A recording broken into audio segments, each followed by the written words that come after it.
coming back to what is the actual meaning of valuation. Now, there has been ये हमेशा से issue रहा है कि वैल्यूएशन साइंस है या आर्ट है या ये कुछ भी नहीं है. अगर हम नॉर्मल प्रिजम्पशन लेते हैं, what is science? Science is something which is based on knowledge with exact amount of input if put in will produce the exact amount of output. 2 plus 2 is 4. So जो भी मैं input डाल रहा हूं उसकी against मुझे क्या output मिलना है वो मेरा प्री डिटरमाइंड है. तो साइंस इज समथिंग जहां मेरा इनपुट और output matches. I have a reasonable consideration or I have a reasonable assumption that output and the input will match. Now, in art, what is art? Art is an expression on an application of human creative skills or imagination, which will help to develop something which is unique. This is something which is inherited or you are born with. Art, an artist is something के उसके बचपन से ही वो चीज हमें दिखाई दे जाती है कि he is someone who has this ability of doing something. For example, cricket, for example, artist, these all are something which has been inculcated in us from starting. Now, when we come to valuation, valuation is neither exact science, neither exact art.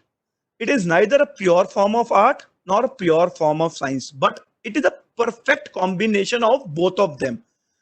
In under valuation, we don't know when we put in our inputs whether the output or the value which we derive is the actual value or it may be an absurd value. जो value हम निकालते हैं through valuation, क्या वो correct picture show कर सकती है या नहीं कर सकती? हो सकता है कि फ्यूचर के सर्कमस्टेंसेस इतने चेंज हो जाएं कि जो वैल्यू हम आज डिटरमाइन कर रहे हैं वो ट्रू होल्ड गुड ही नहीं करे, तो वो वैल्यू गुड होल्ड ही ना करे फ्यूचर सर्कमस्टेंसेस को देखते हुए. सेम आज के दिन अगर हम देखते हैं कोविड के सिचुएशन में जो वैल्यूएशन हमने 3 महीने 6 महीने पहले करी थी, क्या वैल्यूएशन वो आज के दिन सस्टेन करेंगी? नहीं. तो valuation is more so a craft which one learns by doing. The more you get into it, you will learn more better.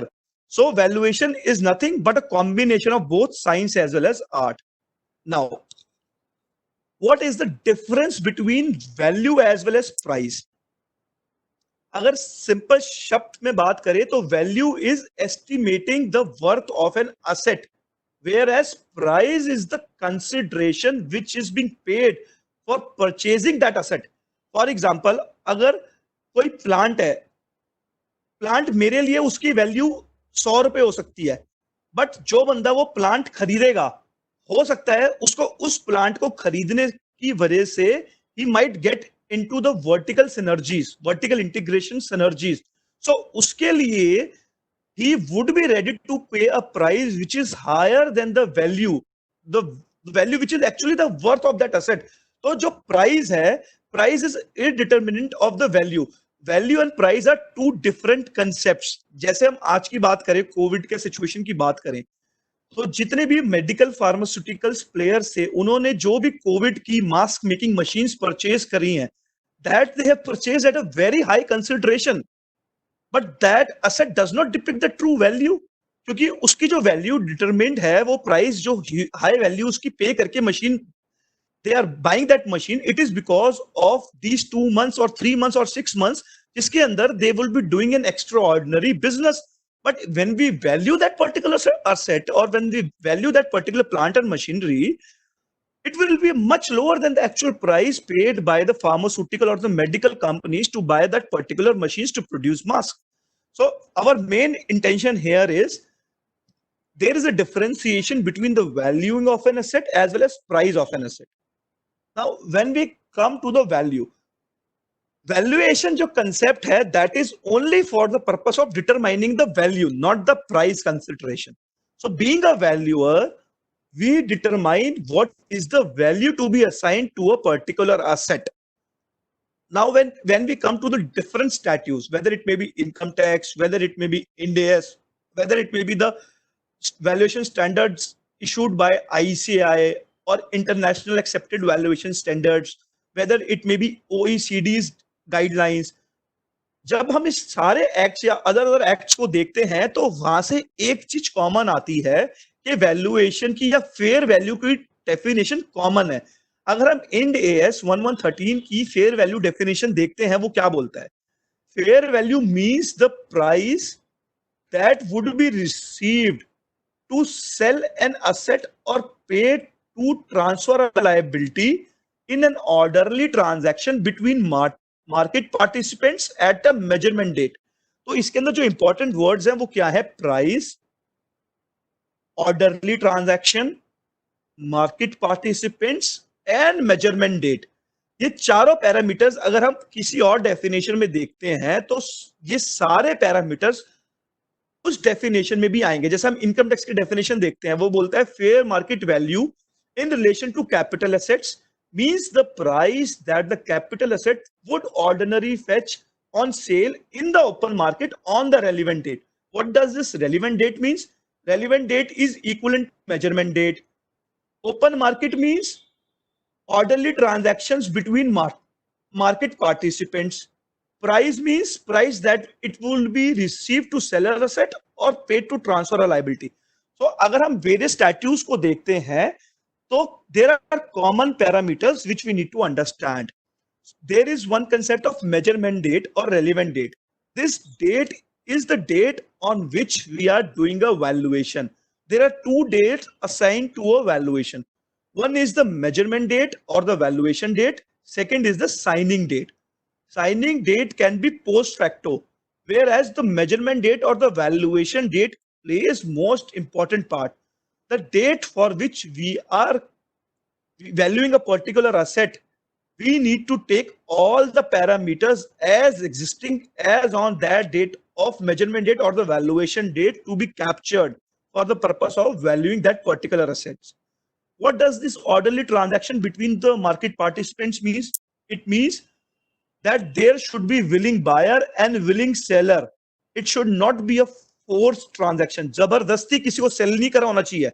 It must be an orderly transaction between the market participants। That is, willing buyer and willing seller should be there to enter a transaction which is made in a situation which is beneficial for both the parties। Now, when we do a valuation, how we do a valuation? It is a number game। Everyone knows that valuation is a number game। We need to plot the numbers, we need to derive the valuations out of it, but there is something more than to the number। अगर हम बात करते हैं each and every valuation and or each and every number, being a valuer, we should be able to substantiate each and every parameters put in, each and every sale parameters put in, each and every cost parameters put in, whatever the case may be। जिस भी parameters को basis लेते हुए हमने एक valuation derive करी है, we should have the basis for it। What does basis means? It means a story। As per expert Mr. Ashwath Damodaran, each and every number should be substantiated by the story। Stories connect to the emotions of the valuation and it is very easily remembered। अगर मैं story की बात करता हूं, अगर मैं कोई plant की वैल्यूएशन करता हूं, तो I should have the gist कि ये फाइनल प्रोजेक्ट जो वो बना के बेच रहे हैं वो कैसे बना के बेच रहे हैं, क्या रॉ मटेरियल्स यूज हो रहे हैं, क्या उसका बॉम है, क्या उसकी प्रोडक्शन कैपेसिटी है, क्या उसके स्टैंडर्ड वेस्टेजेस हैं, क्या उसके एक्स्ट्रा ऑर्डिनरी वेस्टेजेस हैं। मतलब we should have end to end gist, वो किस मार्केट में सेल कर रहा है, कहां कहां पर सेल कर रहा है, whether they are domestic players, whether they are global players, whether they are domestic plus global players. So अगर हम डिफरेंशिएट करते हैं, number gives us a sense of control and precision and appearance of objectivity, but if the stories are attached to the numbers, this gives a better understanding for the analyst, for the receiver or for the stakeholder of these valuation reports। तो जो भी हमारी ये valuation report देखेगा, अगर we have some basis attached to it, it will be easy for us to explain। Even for stakeholders, it will become easy to understand। So it is not a number game। We should mix our number, we should plot our numbers according to various parameters on basis of which we have plotted our numbers. तो अगर हम बात करते हैं corporate life cycle की, कैसे कैसे phase out होता है वो, अगर हम पहले बात करते हैं तो first phase is the startup phase. हमने आज कोई नई वेबसाइट बनाई या हमने कोई नया बिजनेस चालू करा, OLX है, ओला है, वट एवर द केस में भी, कोई किसी कंपनी ने नया बिजनेस चालू करा, they are under the startup phase. Startup के अंदर हम वैल्यूएशन कैसे करते हैं, that we will study through case studies जो हम लेटर ऑन लेंगे। अभी यहाँ पर मोटिव ये है कि क्या क्या फेजेस हैं और उसका क्या क्या वैल्यूएशन मैकेनिज्म है वो हमें अंडरस्टैंड करना है। तो अगर हम कॉर्पोरेट लाइफ साइकिल की बात करते हैं तो उसमें एक स्टार्टअप फेज होता है जो उसका अर्ली फेज होता है। Then there is growth phase. Growth phase के अंदर उसकी there are extraordinary growth, not the stable growth, growth in terms of 100%, 500%, 1000%, 200%, whatever the case may be. So these are extraordinary growths. Then we come to the mature companies. Mature companies are the companies where the growth rates are stable, 3%, 5%, 7%, 6%. HUL की बात करें, they are into the stable segment आज के दिन के, वो उनकी growth stable है. So this is the third segment. Fourth is the decline phase. Each and every company क्या होता है, एक मेच्योर स्टेज के बाद there is a declining phase. जब डिक्लाइनिंग फेज में आती है, they try to enter into a new business sector which is related to them, so there is a tremendous growth which can map the declining phase of the existing product. So this is the general, this cannot be applied to each and every industry, but this is something which is general. Yes, life cycle is corporate life cycle is mostly common to various products. So we need to understand how different parameters will be attached to different phases. Now, when we come to need of valuations, so valuation की बात करें तो valuation we do for two purpose. One is price discovery and another is the price certification. Price certification generally वो certificates हैं जो हम law को या स्टैट्यूट को कंप्लाई करने के लिए इशू करते हैं। जहां तक बात प्राइस डिस्कवरी की है, price discovery are the valuations which are being done prior to having a arrangement. It is something which is a pre-facto. Price certification is something which is a post-facto. So price discovery is something जहां पर हम एक value या company को help out करते हैं कि उनको क्या फर्दर स्टेप्स लेने हैं और जो वो स्टेप्स लेंगे उसके अंदर वो क्या प्राइस डालें। अगर उनको मार्केट एग्जिट करनी है तो क्या प्राइस डाल के मार्केट एग्जिट करें। अगर उनके माइंड में चल रहा है कि उन्होंने कोई अनसिक्योर्ड लोन या नॉन कन्वर्टेबल डिबेंचर्स ले रखे हैं किसी और कंपनी से या फाइनेंशियल इंस्टीट्यूशन से, they want to convert that into equity, क्या प्राइसिंग होनी चाहिए, that's a pre facto. Management का कॉल है कि क्या प्राइस पे they want are willing to convert. Later on they will have discussions with the holder of that NCDs के क्या उनकी एक्सपेक्टेशंस है। Then they will arrive at a value which will be later on turned as a price certifications under various statutes. So we need to understand कि हम किस type की valuations कर रहे हैं, क्योंकि दोनों क्राइटेरियाज में देयर आर ट्रेमेंडस डिफरेंसेस जो हम आगे मैप आउट करेंगे। अगर हम कंप्लाइज ऑफ लॉ की बात करते हैं, जनरली आज के दिन there are 5 laws under which valuations are required. One is income tax, second is companies act, third is IBC, fourth is SEBI, fifth is RBI और फेमा।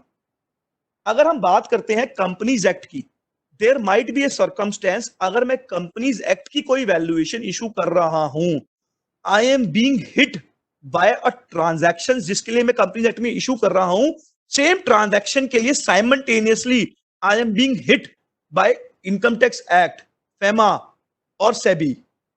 जैसे मैं आईबीसी की वैल्यूएशन कर रहा होता हूं, हो सकता है मेरे ऊपर कंपनीज एक्ट भी एप्लीकेबल हो जाए। अगर मैं फेमा की वैल्यूएशन कर रहा हूं, हो सकता है मेरे ऊपर इनकम टैक्स एक्ट और कंपनीज एक्ट भी एप्लीकेबल हो जाए। Just to give illustrate it, अगर मैं इश्यू ऑफ शेयर्स करता हूं under companies act, I can issue shares in 2 form. One is right issue, second is the preferential allotment. अगर मैं प्रेफरेंशियल अलॉटमेंट करता हूं तो मेरे ऊपर कंपनीज एक्ट भी अप्लाई होता है और बोलता है कि मुझे रजिस्टर्ड वैल्यूअर से वैल्यूएशन रिपोर्ट चाहिए for the purpose of issuance of share. Simultaneously अगर हम देखते हैं तो मेरे ऊपर इनकम टैक्स एक्ट भी अट्रैक्ट होता है, 56(2)(10), 56(2)(7) भी अट्रैक्ट होता है, जो बोलता है कि आपको वहां पर भी वैल्यूएशन रिपोर्ट्स की रिक्वायरमेंट है for the purpose of compliance of income tax act. इसमें मैं एक और एडिशन करता हूं, हो सकता है कि मैंने जो इन्वेस्टर है मेरा वो नॉन रेजिडेंट है। अगर नॉन रेजिडेंट है तो मेरे ऊपर कंपनीज एक्ट भी एप्लीकेबल है, इनकम टैक्स का सिर्फ एक प्रोविजन एप्लीकेबल है, 56(2)(10). साइमल्टेनियसली मेरे ऊपर इनबाउंड इन्वेस्टमेंट्स की गाइडलाइंस भी एप्लीकेबल है, which is under FEMA laws. So when we study के मुझे प्राइस सर्टिफिकेशंस या कंप्लायंस ऑफ लॉ के लिए सर्टिफिकेट्स देने हैं, वी नीड टू अंडरस्टैंड कि जो मैं वैल्यूएशन सर्टिफिकेट इशू कर रहा हूं, हो सकता है वो एक एक्ट को तो I am fulfilling the criteria, but उस वैल्यूएशन के बेसिस पे क्या मैं दूसरे एक्ट्स को भी फुलफिल कर रहा हूं, उसके क्राइटेरिया को फुलफिल कर रहा हूं। तो we need to understand different laws कि किस किस लॉज में क्या क्या रिक्वायरमेंट है। Then we need to sit with the company कि इस ट्रांजैक्शन पे these all laws are applicable and these all are the valuations required, और इस वैल्यूएशंस पे क्या क्या वैल्यू हमें डिराइव करनी है। Then we arrive at a value for which for the value जिस वैल्यू पे हमें ट्रांजैक्शन को एग्जीक्यूट कराना है। ये हम प्रैक्टिकल केस लॉज और स्टडीज से भी समझेंगे थोड़ा सा आगे चल के। अगर मैं बात करता हूं नॉर्मल, दिस इज द जो अभी ये स्नैपशॉट है, this is a common snapshot, this is under a common parlance. अगर मैं फ्रेश इशू ऑफ शेयर्स करता हूं तो प्रिंसिपली मेरे ऊपर आरबीआई की गाइडलाइंस एप्लीकेबल होती हैं अगर नॉन रेजिडेंट है तो, मेरे ऊपर इनकम टैक्स लॉज एप्लीकेबल होते हैं, मेरे ऊपर कंपनीज एक्ट 2013 एप्लीकेबल होता है, और मेरे ऊपर सेबी सेबी की गाइडलाइंस, आईसीडीआर की गाइडलाइंस, डीओएलआर की गाइडलाइंस एप्लीकेबल होती हैं अगर मेरी company Indian company listed company है या in the process of being listed है। तो अगर मैं बात करता हूं मैंने ट्रांसफर ऑफ शेयर्स करने हैं जहां पर कंपनी का कोई रिलेशन नहीं है, कंपनी का कुछ नहीं करना, shareholders are transferring the shares between themselves, then there is RBI in case of non-resident, and there is income tax law also for these type of transactions, so that हम दोनों को map करें। This is transfer of shares के लिए हमारे ऊपर RBI as well as income tax laws both are applicable. Now when we come to merger and acquisitions और business combinations और anything related to that, then for example minority takeover, 10% minority takeover, then we have to look in perspective three aspects. One is SEBI in case the company is listed, second is the Companies Act 2013, third is the financial reporting part, under which the statutory auditor of a particular company always asks for a report from a valuer for the purpose of putting those numbers in their books. These we will also further discuss in the form of case studies. अगर हम बात करते हैं ESOPs और equity shares की, generally जो startups के अंदर ईसॉप्स फ्लोट करती है, स्कीम्स फ्लोट करती है कंपनीज, उस केस में हमारे ऊपर इनकम टैक्स एक्ट भी एप्लीकेबल होता है, कंपनी लॉ भी एप्लीकेबल होता है, और हमारे ऊपर फाइनेंशियल रिपोर्टिंग भी एप्लीकेबल्स होती है जिसके अंदर वैल्यूएशन चाहिए। तो अगर जो अभी तक हमने समझा, अगर हम इसको एक समराइज करें तो what I mean to say is valuation का बहुत बड़ा बिजनेस है, and if we track this properly, we will be from a single transaction, a valuer will be able to map minimum 2 to 3 valuations from a single transaction. So we need to sit, we need to analyze the statutes, and we need to analyze कि इस transactions पे from the seller point of view, from the buyer point of view, कौन कौन सी valuations under various statutes क्या क्या required है, हमें उसकी list बनाओ, discuss with the company. So अगर हम प्री अपना अपना होमवर्क प्रॉपर करते हैं तो instead of getting one valuation, और in case of instead of getting one valuation we can advise the clients, and in turn we can get 3 or 4 valuations. Our effort would be same, in turn we would be doing 3 or 4 valuations for which we will be charging the client separately. So our endeavor is we need to understand each and every statute's requirements for the purpose of doing the valuation. So this is the gist. अगर हम बात करते हैं companies act, insolvency, income tax, FEMA, SEBI regulations, in 5 laws के अंदर आज के दिन हमें वैल्यूएशन की रिक्वायरमेंट है। कौन कौन वैल्यूएशन इशू कर सकता है इन 5 लॉज के अंदर? रजिस्टर्ड वैल्यूअर वैल्यूएशन इशू कर सकता है, मर्चेंट बैंकर इशू कर सकता है, चार्टर्ड अकाउंटेंट इशू कर सकता है, और कॉस्ट अकाउंटेंट इशू कर सकता है। जहां तक बात हम करते हैं रजिस्टर्ड वैल्यूअर की, registered valuer can be chartered accountant, can be CS और कैन बी कॉस्ट अकाउंटेंट। तो कंपनीज एक्ट ने स्पेसिफाई कर दिया है कि only registered valuer will be doing the valuation, no merchant banker, no CA, no ICWA can do the valuation. So each and every valuation required under Companies Act 2013 has to be certified only by the registered valuer। तो अगर हम बात करते हैं जो companies act की सारी valuation यहां पर मैप्ड है, इसके अंदर सिर्फ और सिर्फ रजिस्टर्ड वैल्यूअर ही वैल्यूएशन कर सकता है। बात करते हैं इंसॉल्वेंसी एंड बैंक करप्सी कोड की। आईबीसी कोड में भी सारी पावर्स आईबीबीआई को दे दी गई हैं और आईबीबीआई की सारी पावर्स 247 ऑफ कंपनीज एक्ट 2013 से आती हैं। सो आईबीसी कोड के अंदर भी जितनी भी वैल्यूएशंस होंगी वो भी सिर्फ और सिर्फ रजिस्टर्ड वैल्यूअर ही कर सकता है, बाकी कोई और प्रोफेशनल वैल्यूएशंस को नहीं कर सकता। जहां तक की बात है अभी इनकम टैक्स एक्ट 1961 की, under those guidelines or rules under income tax act, only merchant banker and chartered accountants can give the valuation under different criteria। जो उन्होंने recently 2018 में change करा था, that NAV valuation can be given by merchant banker or chartered accountants, and in case it's a valuation at a DCF approach, it has to be given by the merchant banker, and in case of any other equity or any other property, then chartered accountant can give a valuation attached to the same। So income tax act में only merchant banker and chartered accountant can give the valuation. अगर हम फेमा की बात करते हैं, there is no concept of registered valuer under FEMA. FEMA के अंदर only merchant banker, chartered accountant and cost accountant can give the valuations. अगर हम सेबी की बात करते हैं, सेबी के अंदर as of today only registered valuer and merchant banker can give the valuation. 1 year before merchant banker और chartered accountants were allowed to give the valuation, but आज के दिन only registered valuer and merchant banker can give the valuation, chartered accountant and cost accountants cannot give the valuation। so ये summarise करने का meaning इसलिए important है कि अगर मैं चार्टर्ड अकाउंटेंट हूं और मैं रजिस्टर्ड वैल्यूअर हूं, I am my not be the merchant banker, so I need to have in my kitty the merchant bankers pool also. जब मैं ट्रांजैक्शन को एग्जीक्यूट करूं, मैं कंपनी से डिस्कस करूं, मेरे पास मर्चेंट बैंकर भी होना चाहिए, मेरे पास चार्टर्ड अकाउंटेंट भी होना चाहिए, मेरे पास रजिस्टर्ड वैल्यूअर भी होना चाहिए for the purpose of executing those transaction. जब हम क्लाइंट से बात करें, हम उसको पूरा बकेट ऑफ सॉल्यूशन दें कि हम आपको वेरियस अंडर स्टैट्यूट्स में कैसे कैसे हेल्प आउट करेंगे। तो this is the role of a valuer basically. अगर हम बात करते हैं, अगर हम अपने क्लाइंट्स को एडवाइस देना चाहते हैं, this is something which will add value to each and every one of us. अगर मैं बात करता हूं रजिस्टर्ड वैल्यूअर की, under registered valuers there are 3 separate class for which the valuations can be issued। one is the securities and the financial assets, जिसके अंदर हमारे equity shares, other equities, CCPS compulsory convertible preference shares, NCDs, non convertible debentures, all form of instruments आते हैं। Second class of assets is the plant of machinery. The plant and machinery class of assets are, ये these are the separate class. ये basically chartered engineers होते हैं जो basically plant and machinery valuers होते हैं। We need to have them कि उनसे हमें प्लांट एंड मशीनरीज की वैल्यूएशन कराएं at the time of liquidation और different criteria.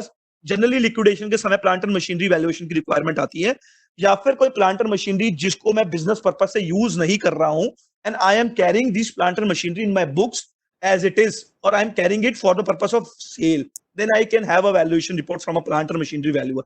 The objective here is they will value a plant and machinery at a going concern principles or on a liquidation principles, and based on those principles, the company will map the values in their financial statements। Third class of assets under registered valuer class is the land and building। These class generally provides the valuation for a land or a land cum building। It may be on the basis of circle rate, or it may be on the basis of fair value, or it may be on the basis of liquidation। Under liquidation, it may be in the basis of distress sale or normal sale, forced sale, whatever the case may be for different statutes requirement। So अगर हम बात करते हैं registered valuer की, registered valuer हमने देखा कि 3 जगह companies act, insolvency and SEBI के अंदर only registered valuer can give the valuation.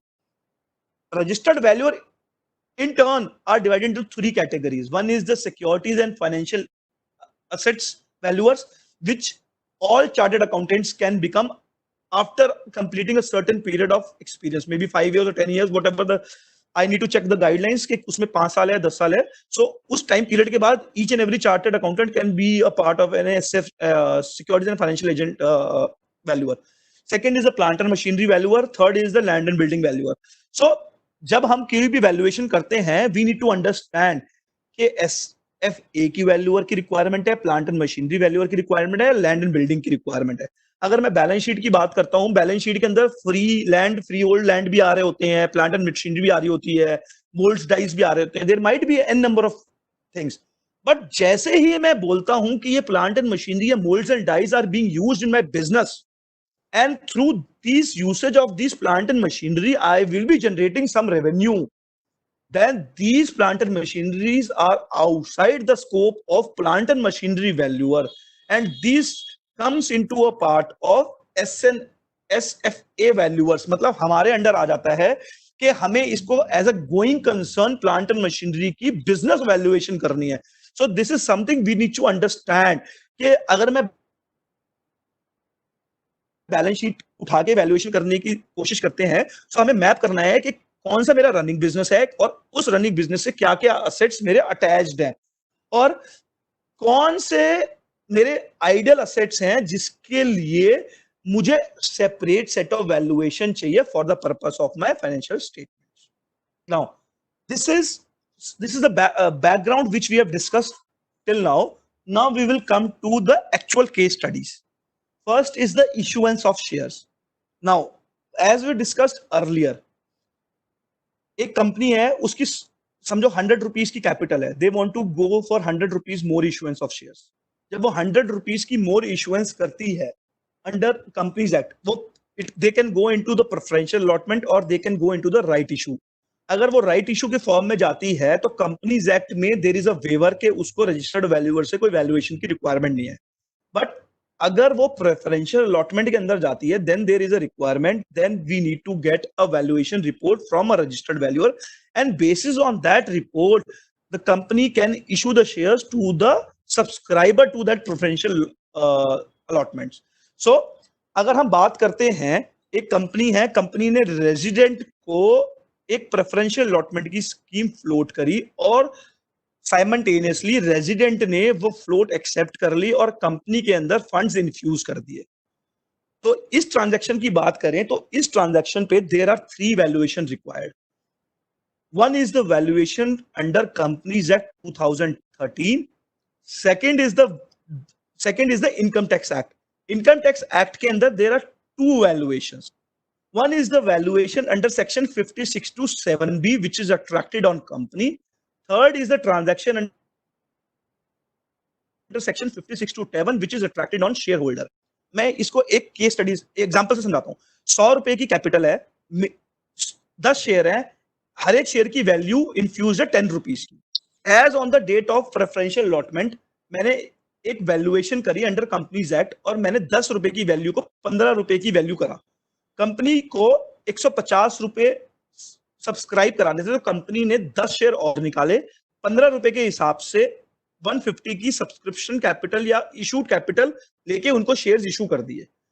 अगर हम 56 टू 7B की बात करते हैं और 56 टू 10 की बात करते हैं under income tax act, this is the compliance under companies act. इसी क्राइटेरिया में 56 two 7B is applicable on companies.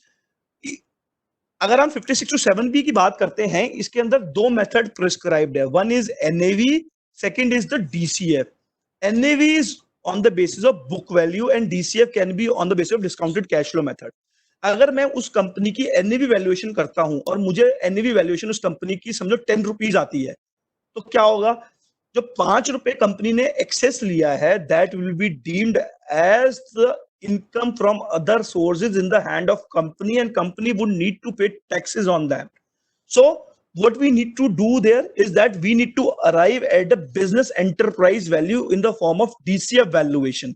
और DCF valuation की बात करते हैं तो इशू ऑफ शेयर्स में हमें करानी किससे है, मर्चेंट बैंकर से. तो साइमल्टेनियसली एक इशू कराने के, एक इशू ऑफ शेयर्स की वजह से मुझे इनकम टैक्स के अंदर 56 to 7B के अंदर I am required to make a merchant banker valuation for the purpose of compliance under income tax act for the purpose of company के उसके ऊपर कोई taxation impact ना आए. अब हम थर्ड सिनेरियो लेते हैं in the hand of share holder. Share holder के लिए वो बोलते हैं कि 56 to 10 की वैल्यूएशन के लिए we need to put the market value of immovable properties, jewelries, shares and securities, and book value of rest all assets. Whereas 56 to 7B के अंदर NAV की वैल्यूएशन के अंदर we need to take only book value, but 56 to 10 valuation के अंदर we need to have the market value. So अगर मैं market value from the angle of share holder लेता हूं, देन सपोज इसी कंपनी के अंदर कोई लैंड होता और लैंड की वैल्यू मैंने बुक वैल्यू 100 की थी और आज के अंदर जिसकी एक्चुअल वैल्यू 500 रुपीज थी, सर्कल रेट 500 रुपीज था, जब मैं 56 टू 10 की वैल्यू करूंगा, it might be the case कि उसकी शेयर की वैल्यू आ रही है 25 रुपीज और कंपनीज ने उस शेयर होल्डर को इशू कर दिया 15 रुपीज पे, then income tax will always charge 10 rupees as income from other sources in the hand of shareholder and would ask tax from them. So our main agenda here is कि जब भी हम transaction करें we need to map all the laws. तो अगर अब issuance of shares की बात करते हैं, valuation under section 56 to 10 should be less than equal to the price made for the issuance of shares and should be less than equal to valuation under section 56 to 7B. Means जो value share holder के लिए आती है और जो value companies के लिए आती है under section 56 to 7B, issuance of shares should be in between or at a value arrived under section 56 to 7B. It should not be less than 56 to 10 or it should not be more than the value arrived under section 56 to 7B. यही case अगर हम non resident का लेते हैं, अगर हम non resident का लेते हैं then we need to look for RBI guidelines also, कि अगर कोई फॉरेन इन्वेस्टर है और उसने किसी कंपनी के शेयर सब्सक्राइब करे हैं, then we need to adhere to the foreign direct investment guidelines, के जो बोलती हैं कि अगर नॉन रेजिडेंट ने इंडियन कंपनी में शेयर इशू करे हैं, then it should be issued at a price which is more than the value determined on the basis of arm length price. So जो भी वैल्यू और प्राइस डिटरमाइन करेगा under FEMA, then the issuance of shares should be at a price equal to that value report or it should be at a higher report. In that case हमारी companies act और FEMA की report should be same and it should be at a value at which the shares are to be issued. So we should advise the company कि जो हम report दे रहे हैं on the basis of that values only the company issues the shares.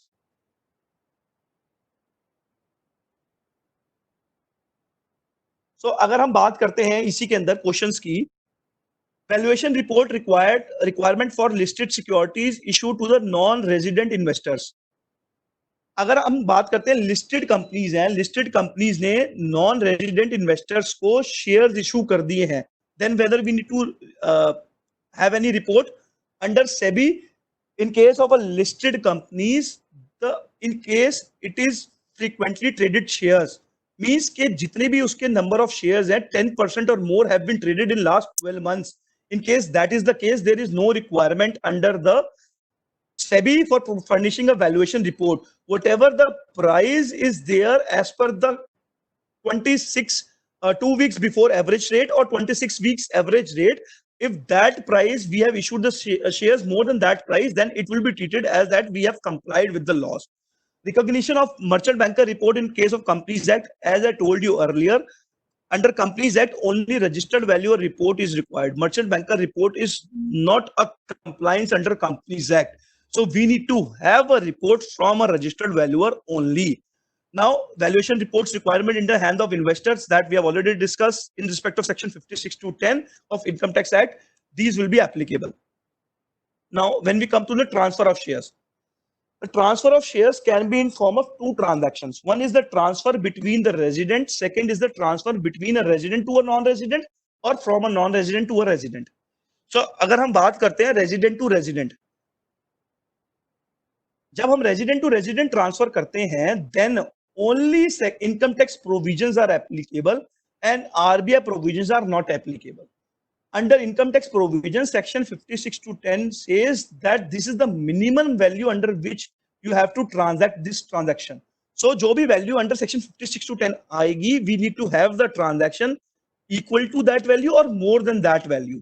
So when there is a transfer of shares between a resident to a resident, we only need to look for the Income Tax Act laws. But in case there is a transfer of shares by a non-resident to a resident or by a resident to a non-resident, then we need to look for FEMA regulations also. So we need to have two valuation reports. One is the valuation reports for the purpose of Income Tax Act under section 56 to 10, where specific set of methods have prescribed कि हमें valuation इसी methods के basis पे करनी है. Whereas under FEMA or RBI, there is no methods prescribed. They states that the valuation has to be done on the basis of international acceptable principles. So in these cases, we need to have two valuations, one to suffice RBI and FEMA laws, second is to suffice the income tax laws. Now, when we come to the quasi-equity instruments, what do you mean by quasi-equity instruments? The quasi-equity instruments means the instruments which have inherent nature of debt as well as equity. For example, compulsory convertible preference shares. When these instruments are being issued, they carry a coupon rate. Apart from coupon rate, they also carries a conversion terms ke how these shares would be converted into equity shares on a later stage or after the tenure or as per the term sheet. जब भी वो tenure खत्म होगा तो वो कैसे convert होंगे. Same thing is with optionally convertible debentures, optionally convertible preference shares. So just to have an idea, quasi equity instruments are the instruments जिसके अंदर डेट कंपोनेंट भी होता है और इक्विटी कंपोनेंट भी होता है. तो जहां पर भी डेट और इक्विटी कंपोनेंट होता है, we need to map it out very clearly कि कितना इसमें इक्विटी कंपोनेंट है और कितना डेट कंपोनेंट है. ये भी हो सकता है कि वो क्वाजी इक्विटी इंस्ट्रूमेंट्स हैं, मगर we are treating those instruments as only debt instruments for the purpose of valuation. For example, in case there is an optionally convertible preference shares, which a condition that after 10 years, the shares will be converted at the option of the debenture holders, that 10 years down the line, it will be converted into equity shares at a value derived at the time of conversion only. मतलब 10 साल बाद जो value determine होगी, उस value के basis पे debenture holders के पास एक ऑप्शन होगा कि मुझे ये कन्वर्ट कराना है या नहीं कराना. सो इस transaction, rather it is a quasi equity instruments, but this is more so in the nature of debt of a company, कि कंपनी ने आज का जो एंडेवर है दैट इज के डेट उसको मिल जाए. So for the purpose of valuation we need to determine whether the quasi equity instruments को हम इक्विटी ट्रीट करें या डेट ट्रीट करें. सो इस ट्रांजैक्शन को we will treat it as a date.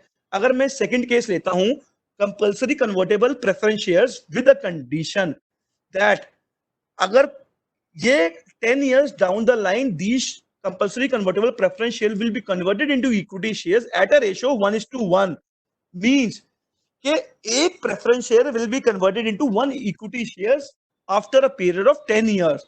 There is no option to the preference shareholders as well as there is no option to the company that after 10 years they will have any option.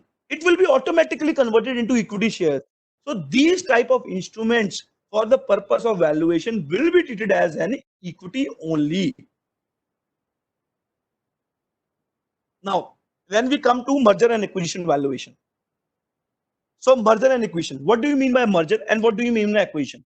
Merger is as, suppose there are two companies, company A and company B. Company A as shareholder A and company B has shareholder B.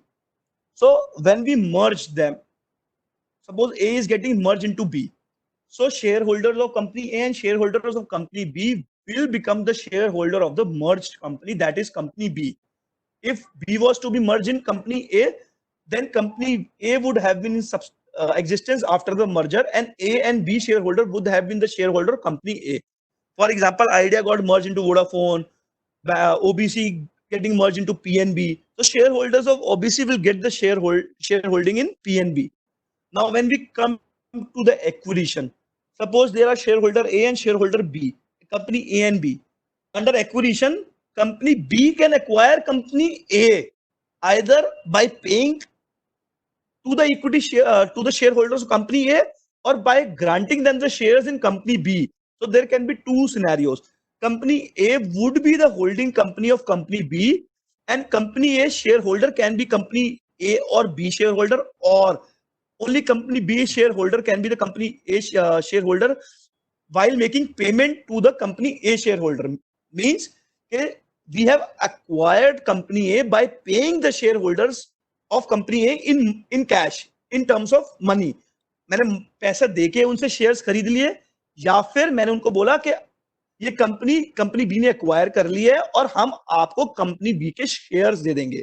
तो shares कैसे देंगे, उसकी क्या valuation होगी, वो हम अभी determine करेंगे कैसे उसकी वैल्यूएशन होती है।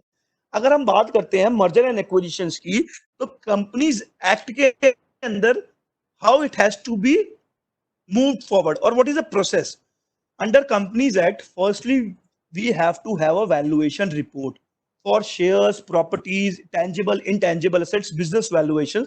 We need to have a valuation report. The company need to have the valuation report. Company will need to have a valuation report, and company will need to have an application of an M&A, and company would file this application to NCLT under section 230. जैसे ही NCLT ये application approve करती है, then the valuation and the valuation report need to be circulated to all the creditors, members, and the other stakeholders. Once these have been circulated to all the stakeholders, then the third step would be the shareholders who are not accepting the valuation, they have an option of voluntarily exit by making a provision for payment at a fair value. Means जो we holders are not willing to accept this scheme of merger, in that case the company can pay the money to these shareholders and they can be exited voluntarily. Fourth step is after the company has been merged, the company A and B have merged into company A, then it is at the option of the shareholder or it is at the option of the company, then they can purchase the share from the minority shareholders also at a fair value. The valuation has been prescribed under section 236, which has to be done under through a registered valuer only. और जो उसमें value आएगी उस value पे, that is the minimum value, उस value पे या उससे ज्यादा वैल्यू पे कंपनी माइनॉरिटी शेयर होल्डर्स को फंड देके they can take the shares back. So when we talk about valuations under M&A, what we need to understand? We need to understand कि जब हम कंपनी A को B में मर्ज कर रहे हैं या अक्वायर कर रहे हैं, whether there is a cash settlements or whether there is a settlement in terms of shares, because cash settlement would have a different consideration in terms of valuation and shares would have a different consideration in terms of valuation. Second is the accounting.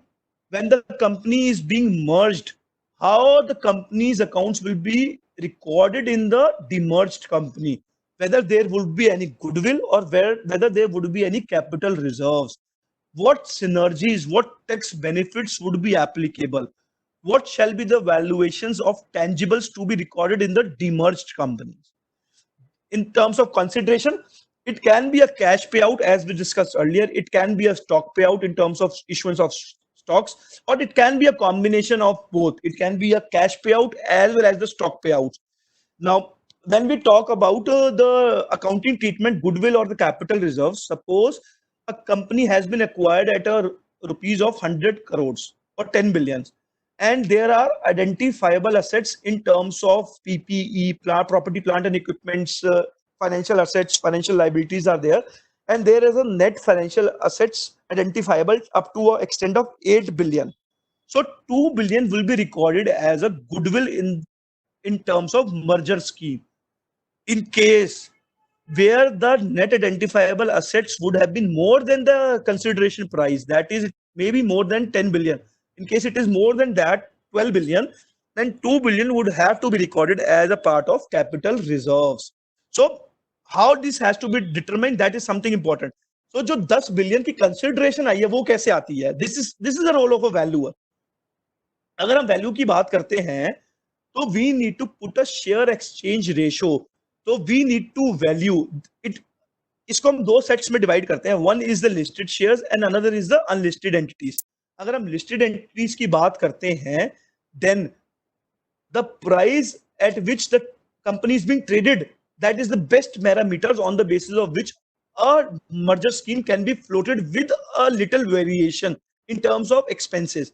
Whereas in case of unlisted shares, we need to derive value of unlisted equity shares, giving weight to multiple approaches. Means we can value through DCF method, we can value through NAV method, we can value through replacement cost methods, we can value through market approach methods. So हम various approaches से एक unlisted entity की valuation derive करेंगे, दोनों entities की, target company, target entity A और target entity B की भी दोनों की valuation derive करेंगे और उसके बाद we will map a share exchange ratio between both the entities और उसके बेसिस पे there will be exchange in terms of the share. Suppose अगर 100 share company 100 share were issued by company A and 250 shares were issued by company B.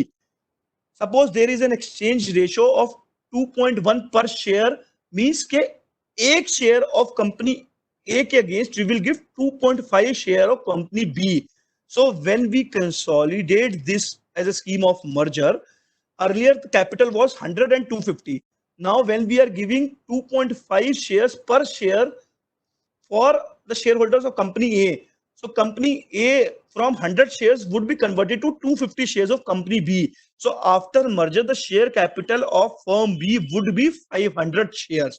So the main agenda of valuing both the companies is to analyze the share entitlement ratio के जो company merge होगी target company में, उस company को कितने shares मिलेंगे target companies के, एक शेयर के अगेंस्ट कितने शेयर्स उसको टारगेट कंपनीज के मिलेंगे, for which we are doing this particular valuation.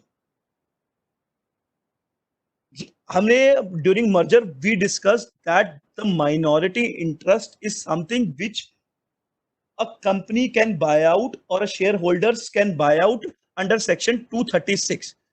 What is the value at which they can buy out? We take a classic example of Flipkart as well as Myntra. So holding company of Myntra was Flipkart. They were holding more than 90% shareholding of Myntra, and 10% less than 10% was the minority stakeholders. So as per section 236, the holding company did a valuation under section 236 and offered the minority shareholders to buy the shares at a price which was higher than the value derived by under section 236.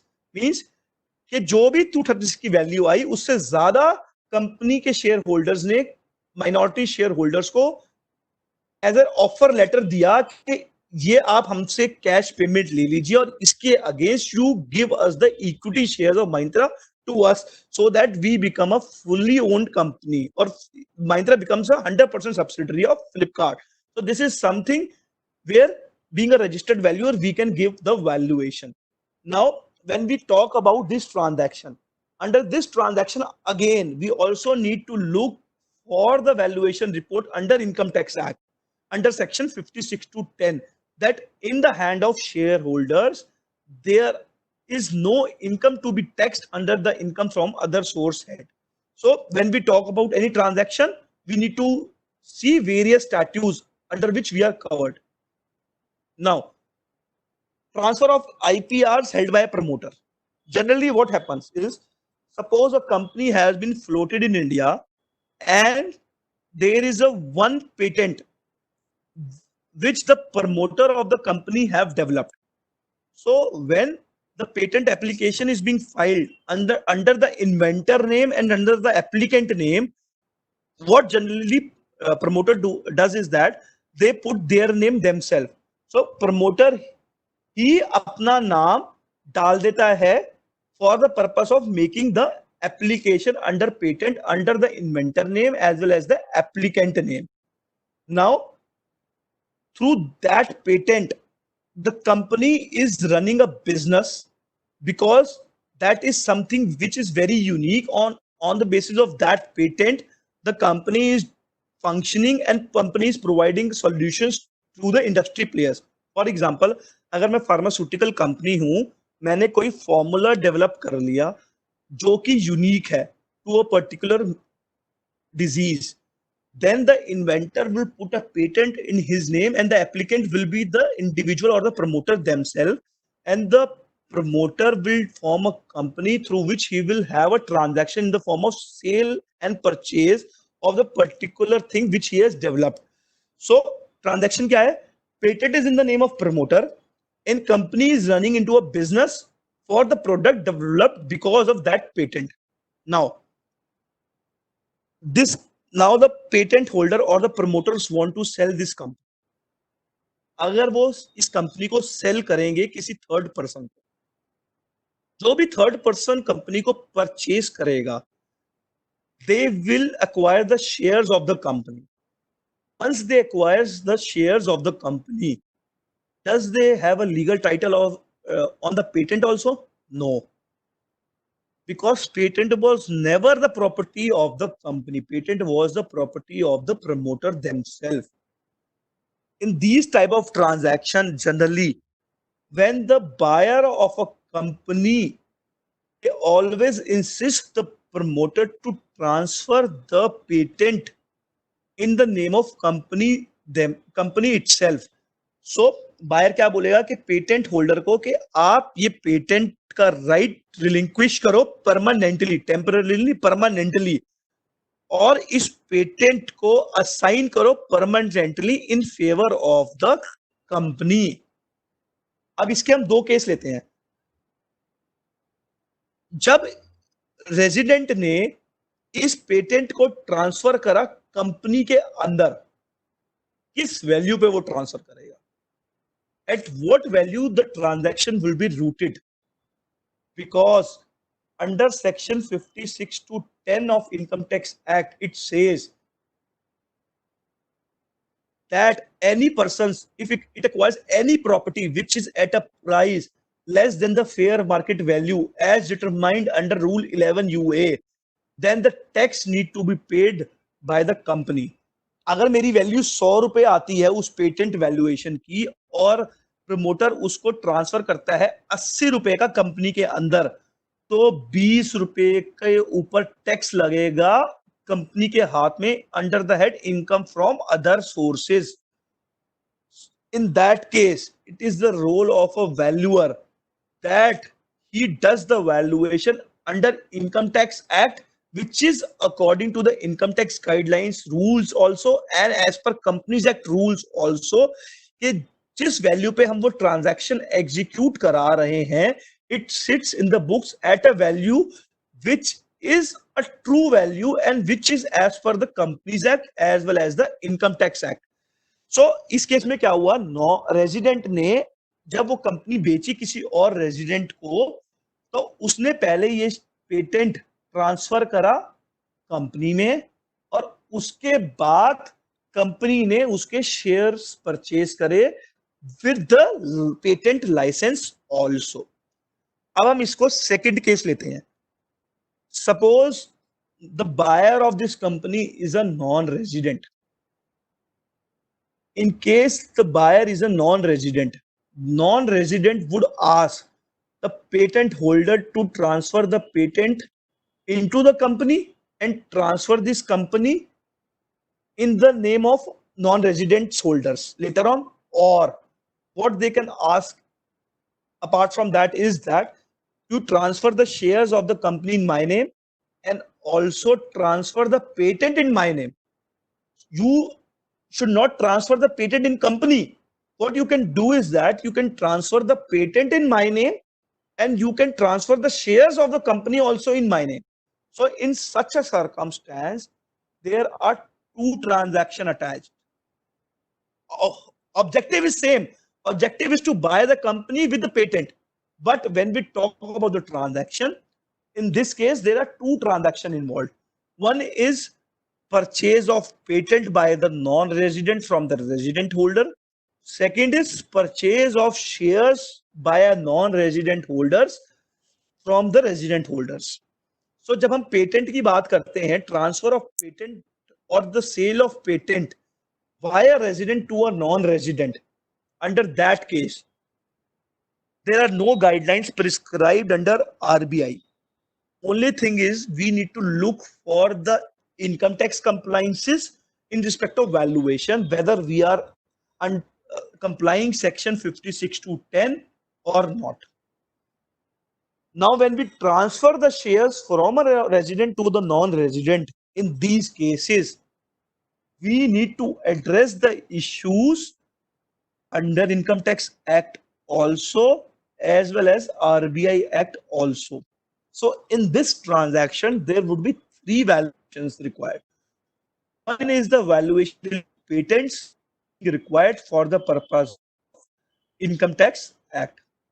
When we transfer the shares from resident to non-resident, we will have two valuations required. One is the valuation required under Section 56 to 10 under Income Tax Act, and second would be the valuation required for the purpose of RBI compliance for transfer of shares from a resident to a non-resident. So what I mean to make you clear here is that we need to make the transaction in such a way that it is a win-win situation for the buyer as well as seller. In this case, just I give you an extra details or extra elaboration from the income tax point of view. When a resident transfers the share to a non-resident, patent becomes the property of the non-resident holders. So there is a High Court judgment under Income Tax Act which states that when a non-resident sells a patent to a resident or to a non-resident, even if it has been invented in India, then the non-resident need not pay the tax over the same patent if the patent has been permanently transferred in the name of non-resident, because it will be treated as a goods which is being located outside India. So generally, this is something which on the basis of which the actual transactions are moving, and we are here discussing the actual transactions which are being done by the industries. That is the reason I was telling that the first transaction is a resident to a resident, second transaction is a resident to non-resident. Resident to non resident जब भी ऐसी transaction होती है तो patent अलग transfer होता है और कंपनी अलग ट्रांसफर होती है, बट जहां पर भी रेजिडेंट टू रेजिडेंट ट्रांसफर होता है, हो सकता है पेटेंट अलग ट्रांसफर हो रहा हो, कंपनी अलग ट्रांसफर हो रही हो, मगर ये भी हो सकता है पहले वो बोले कि पेटेंट को कंपनी में ट्रांसफर करो और सेकंड पे कंपनी को एज अ होल ट्रांसफर करो. जहां तक की बात कंपनी वैल्यूएशन की है, अगर मैं पेटेंट को कंपनी में डाल के वैल्यूएशन करता हूं, then it will be all together into different methodology, क्योंकि पेटेंट कंपनी का पार्ट होगा और मुझे रॉयल्टी इंक्लूड नहीं करनी. वेयर एज जब इस पेटेंट को मैं कंपनी में ट्रांसफर नहीं करता, then I need to put a cost of the patent while projecting the financials of the company. तो जब मैं कंपनी की वैल्यूएशन करूंगा, I need to put assign a value in the terms of royalty or in terms of extra margin earned to the patent. So अगर मैं patent की valuation की बात करते हैं, there are four main value. One is the multi-period excess earning method. Multi-period means patent have a specific life attached to it. Generally patent have a life of 20 years from the date of application. So जब हम patent की valuation करेंगे, we will have a valuation for 20 years कि उस patent की वजह से मुझे कितनी वैल्यू एक्स्ट्रा कंपनी ने कमाई है. Second is the royalty method which is the most commonly used method. Second is the royalty relief method, which is the most commonly used method. Under royalty relief method, what we do is that we assign a turnover के इस turnover का कितना percentage I need to give as a royalty to the patent holder. So top line अगर मेरी 100 रुपए है और मैंने रॉयल्टी मेथड के बेसिस पे समझो 5% मेरा पेटेंट की valuation I, so I need to give a royalty to the patent holder at a rate of 5%. Whereas under the net multi-period excess earning method, we will assign what is the percentage of extra profit earned, and that percentage of extra profit earned we will assign to the patent, and we will derive the value of that patent through the same. Now coming to the valuation of ESOPs. Most common and almost all startups are issuing ESOPs for which they are using they are having the valuation requirements under various statutes. So generally क्या होता है, what is the life cycle of ESOPs?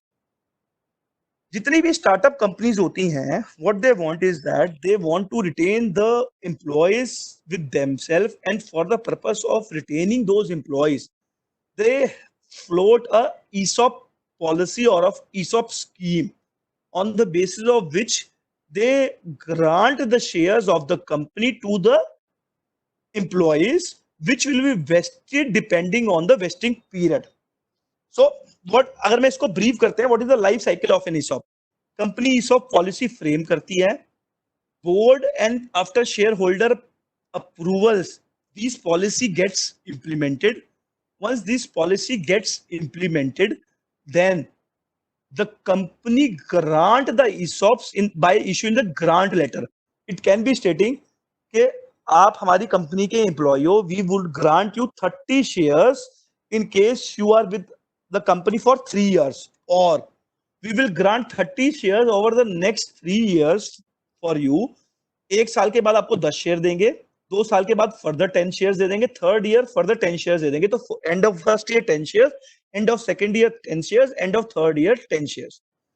So this is a grant given by the company in terms of ESOPs to the ESOPs holders. Now, after first year, the 10 shares becomes the right कि employee उसको vest कर सकता है. They can vest at a first year themselves, or they can defer it according to the ESOPs policy कि वो कब तक after vesting till what period they can exercise their option. At the time of exercise, what they need to do is that जो भी मेरा option होगा उसमें जो भी कंसिडरेशन मेरी मेंशन होगी, that consideration you need to pay to the holders company, and the company will transfer the shares to the employees. So after exercising the shares, employee will make the payment to the company, company will transfer the shares to the employees in their demat account. So अब मैं बात करता हूं, there were 3 steps. One is the step of approval of ESOP policy. Second was the step of granting of the ESOPs. Third is the step exercise of the ESOPs by the ESOPs holders. Generally, before framing of an ESOPs policy, what generally management do? Management do a internal valuation or have an expertise valuation on the basis of which they float a ESOP policy. उस report के basis पे management एक ESOP policy बनाती है और उस policy को approve करके एम्प्लॉइज को ग्रांट करती है. जब भी ESOP पॉलिसी ग्रांट होती है, then there is a requirement under Ind AS and the earlier accounting standard regime that at time of grant of the option, the companies were required to do the valuation. Now the valuation has to be done only by the registered valuer. तो जो grant देगी registered valuer एक valuation उस option की बनाएगा, और उस valuation के बेसिस पे कंपनीज जो फेयर वैल्यू आ रही है और जिस वैल्यू पे कंपनी ने ESOPs दिए हैं वो डिफरेंट अमाउंट को then the company would amortize as the expenses. How that has to be expense of, this is something which we'll see on a later stage. So उस valuation report के basis पे हमें total number of expense, कितना expense company को amortize करना है over the vesting period, that is something which has to be ascertained. The third step was the exercise of the option by the shareholder or the ESOP holders. तो जिस दिन को ESOP holder exercise करेंगे उस दिन को company need to make a calculation of the perquisites on basis of which tax need to be paid, और वो valuation has to be done by the SEBI registered merchant banker. उस valuation के basis पे company will determine कि this is the value which is earned in the form of perquisites, which has to be added in the form of salary to the ESOPs holder, and tax need to be paid by the employer by deducting the salary of the employee. So अगर हम बात करते हैं, we need to, for under ESOPs there are generally three valuations. First is the internal valuation, second is the valuation required for the purpose of complying under Companies Act at the time of issuance of that grant. Third is the valuation report under Income Tax Act at the time of exercise of that particular option. What is the methodology for doing the ESOP valuation? There are two methodology. One is the intrinsic value, second is the fair value. Under intrinsic value, suppose आज के दिन मेरा company का share की fair value 100 रुपए है और मैंने ईसॉप्स ग्रांट करे 80 रुपए के, so 20 rupees is the intrinsic value method. ये इंट्रेंसिक वैल्यू ऑफ ईसॉप्स है. But under Ind AS we are not using intrinsic value method, whereas we are using only fair value method. The guideline specifically states that we should use only fair value method. Under the fair value method, we need to value the particular options. So options के लिए what is most commonly used methods are Black-Scholes model methods and a binomial method. These are the methods used for valuing a particular options. So इस options के basis पे जो भी मेरी value आएगी, I need to recognize the ESOP cost on the basis of fair value method, and I need to amortize based on the vesting period of the ESOPs. Now, the case study under the IBC, how the valuation under IBC need to be mapped out. So now when we come to section 59, 59 says that when there is a CIRP process or the liquidation of a corporate debtor, a IRP, interim resolution professional, or a resolution professional need to have a valuation report from a registered valuer. How the valuation has to be carried out by a registered valuer, this is something which we all should know. When an IP appoint a registered valuer, generally IP appoints minimum 2 registered valuer, which is a requirement as per statute. So IP will appoint 2 registered valuers for the purpose of valuing a particular company as a going concern, or it may be on the basis of liquidation value. Whenever the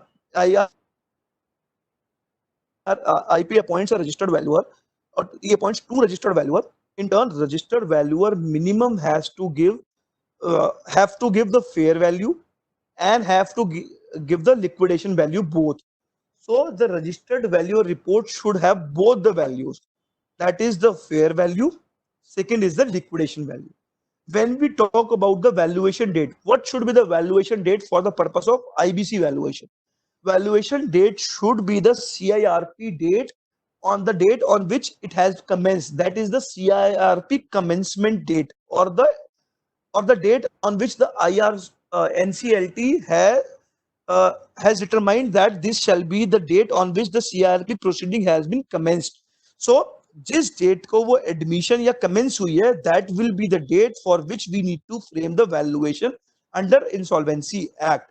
And the valuation under the same act, the registered valuer need to provide both values, that is the fair value as well as the liquidation value.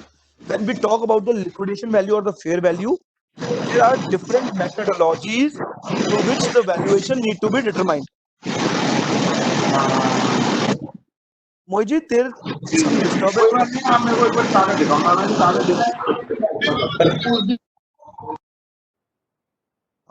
Sorry for the disturbance. I think so it was an IT disturbance.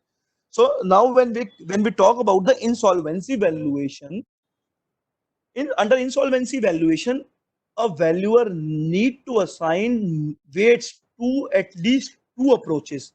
As per international valuation standards 105, there are DCF methodology, market approach, asset-based cost approach, as well as the replacement cost approach methodology. When we do a valuation and we submit to the IP under the CIRP process, we need to frame valuation minimum under 2 methodologies, and we can assign weights depending on our estimations. But the valuation need to be done on the minimum 2 approach methodology, and on the basis of weights, we will assign weights and we will achieve at a value on basis of which we will give that value to the IP, on the basis of which IP will have an opinion that whether the resolution plan have a value which is more than the enterprise value, and in case of a liquidation, whether the liquidation value for which he has floated a particular class of asset for the selling to the open market, whether the price which they are targeting should be more than the liquidation value.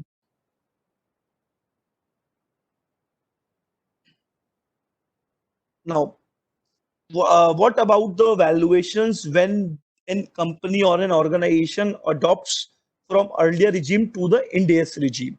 So we talk about the valuation requirement under the first time adoption of the Ind AS.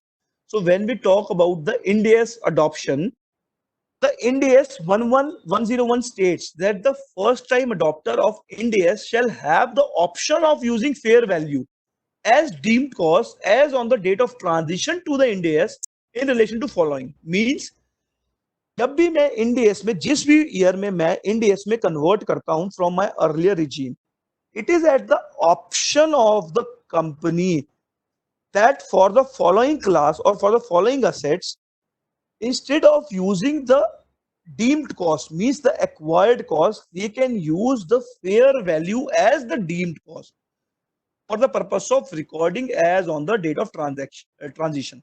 For example, अगर आपकी books के अंदर कोई land 100 रुपए की आ रही है जिसको आज तक आप कैरी आउट 100 रुपए पे कर रहे थे, now while transition to the Ind AS, company has an option कि वो उस लैंड को फेयर वैल्यू करा सकती है, और जो फेयर वैल्यू होगी that will be treated as the deemed cost, और उसी कॉस्ट पे उसकी बुक्स के अंदर वो वैल्यू रिकॉर्ड होगी for the purpose of its financial reporting. It is as the option. They can use the earlier regime deemed costs also for the purpose of complying with Ind AS also. But generally, company, what they do is that they use the fair value approach so that the financial reportings are basically depicts the true and the fair view. So जो Ind AS 101 बोलता है वो ये बोलता है कि हमारे जितने भी प्रॉपर्टी प्लांट एंड इक्विपमेंट्स हैं, अवर इन्वेस्टमेंट प्रॉपर्टीज है, हमारी इंटेंजिबल असेट्स है, that they can revalue to the fair value and they can record that value as the deemed cost in their books of accounts.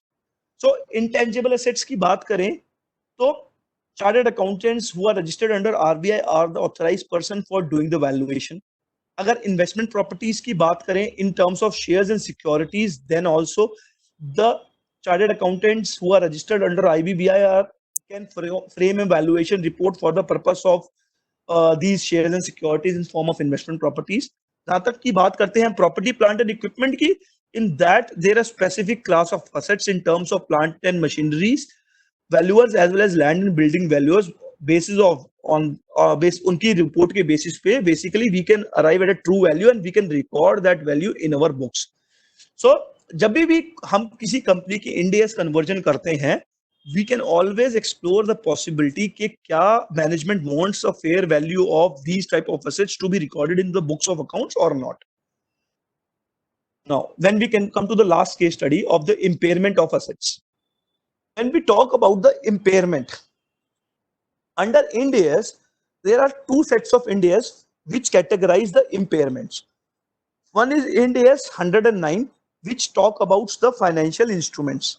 Then is the Ind AS 36, which talk about the impairment of assets which are non-financial assets. When we talk about the financial assets and the financial liabilities, financial assets are the assets through which the company will receive money, or which are themselves able to be converted into some other financial assets.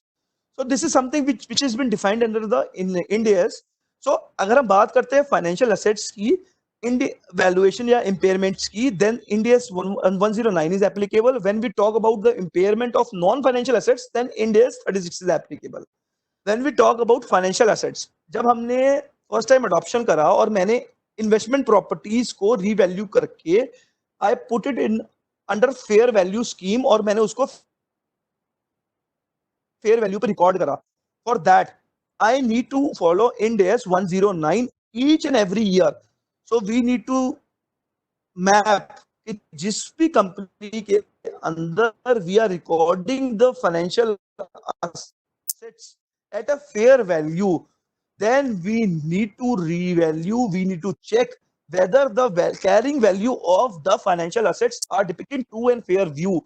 So we need to test for the impairments of these financial assets at the end of each reporting period, that is the end of each financial reporting period. So जो भी assets financial assets की मैंने books में revalue fair value पे measure कर रहा हूं, I need to test each and every year के उसकी carrying value is in proper shape और नॉट, और किस वे में हमें कैरी आउट करना है वो हम नेक्स्ट स्लाइड पर चेक करें सी करेंगे.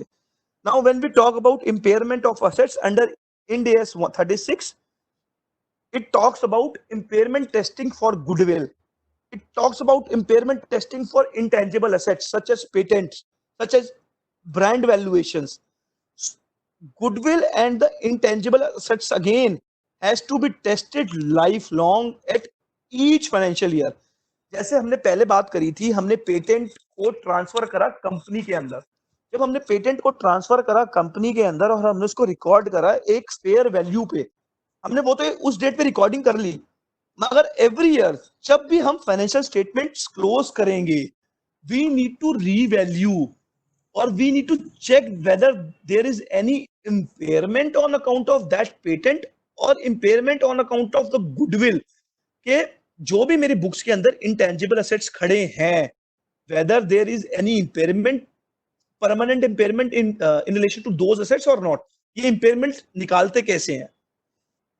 Generally, impairment is the carrying value of assets minus the recoverable amount. Carrying value of assets means the value at which these intangible assets or the financial assets are being recorded in the books of accounts.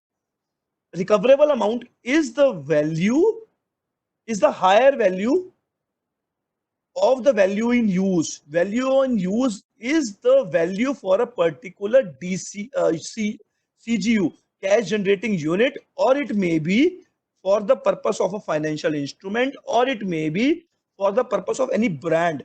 जैसे हमने पहले discuss करा, brand के अंदर there are various mechanism, royalty, net operating margin, extra operating margins value. So we can value these intangibles as well as the financial assets through DCF valuations of business. So जो भी इसकी value आएगी that will be determined through DCF, that will be determined as the value in use. Second is the liquidation value of the business. जो भी मैंने business कर रखा है या जो भी मेरे पास फाइनेंशियल एसेट्स हैं, अगर मैं वो बेचता हूं तो क्या वैल्यू मिलेगी, लिक्विडेशन वैल्यू क्या मिलेगी. So the recoverable value under Ind AS 36 is the higher value of value in use through DCF valuation or fair value less cost to sell, that is the liquidation value. So जो भी मेरी higher value होगी, that will be the recoverable value. In case my recoverable value is more than the carrying amount of assets, in that case there is no requirement of impairment. Whereas जहां पर भी मेरी recoverable amount is less than the carrying value of assets, in that case there is a requirement of impairment, and that impairment need to be recognized under Ind AS 109 through revaluation loss through profit and loss account. Whereas in case of intangible assets under Ind AS 36, it forms part of depreciation as well as the amortization. Now, how the valuations have framed and what was the starting point to it. Now we have understand what is the basis of valuation and how valuation plays an important role under various statutes, and what are the practical implications for doing valuation under various statutes. But how being a valuer as of today, how the valuer has been moved in form of statutes from initial 1968 till date, and how the government has been trying to put the guidelines, put the rules, put the regulations on the valuer so that there becomes a parity on the valuation reports being issued, and how this can become a profession like any other profession when we talk about. So अगर हम valuation की बात करते हैं, 1968 में first valuation professional society establish हुई थी India के अंदर. ईरानी कमेटी ने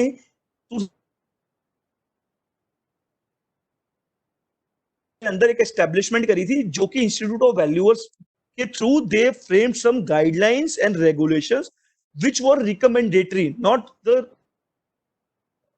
mandatory guidelines. 2006 के अंदर MCA was working with other financial institutions for the purpose of framing the regulations and the guidelines and the rules for the valuers, so that these become prominent part for the purpose of issuing the valuation under the Companies Act. 2000 Companies Act जब नया आया, they specifically have the registered valuer concepts in the law itself, whereas it was never enacted from initial stage.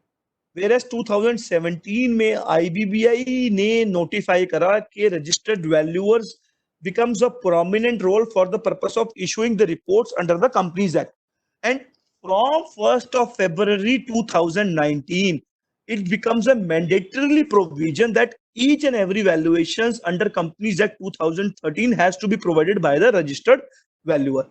Now, going forward, आज के दिन जैसे हमने discuss करा था कि there are various reports issued under various statutes and there is no one person responsible under same statutes, under different statutes.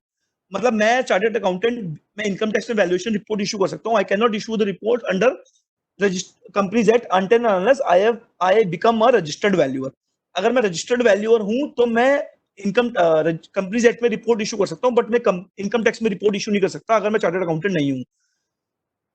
Under different statutes, there are different set of people issuing the different reports. So इसको curb करने के लिए there is a draft valuer bill 2020 which is in place, and a national body is being framed in the name of National Institute of Valuers, which we call as NIV, तो कि IBBI के साथ regulate करेगी and they will frame a policy के जितने भी statutes के अंदर रिक्वायरमेंट्स हैं for the purpose of doing valuation, that comes under the common one platform, that is the NIV.